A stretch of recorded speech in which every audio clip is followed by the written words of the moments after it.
Basi bwana, leo siku yangu ndo ikaanza hivi. Nimeamka zangu na kiu mwenyewe, nikachukua zangu kinywaji langu. Sijataka kunywa kwenye lichupa maana litakuwa yani chupa inapeka kidogo kidogo.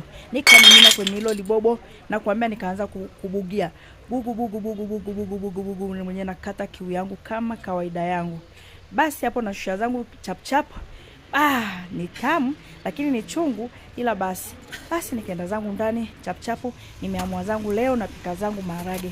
Basi nakwambia ni fasta. Nikachukua maharage nikaanza kuyachambua, na kuambia nimeweka zangu kwenye hicho kisinia, nikaanza kuchambua maharage yangu. Maharage yenyewe ni maharage yale maharage ya njano, hayana hata mauchafu mengi, na kuambia maharage yenyewe hayo yanapatikana dukani kwangu. Nikayatoa haraka kama uchafu yale kidogo kidogo ambao ulikuwepo, na kuambia kama hivyo haraka, na kuambia nachambua maharage. Yani hapo sasa hivi ndo niko moto bati. Mwili umechangamka, joto kila mahali, yani sisikii baridi.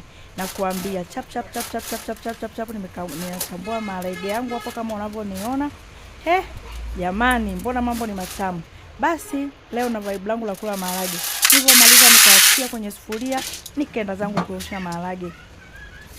Haraka nimeshaosha maharage. Nilikuwa nimeandaa zangu vitunguu saumu, na kuambia nimeandaa zangu na mikaroti yangu. Maji tayari yalikuwa yameshachemka hapo tayari kwa ajili ya kuivisha maharage. Nikatia ile vitunguu saumu, na kuambia mizima kwenye maji yangu. Nikachukua makaroti yao nimeyakatakata makubwa makaroti kama mawili. Baada hapo nikatia maharage yangu hapo.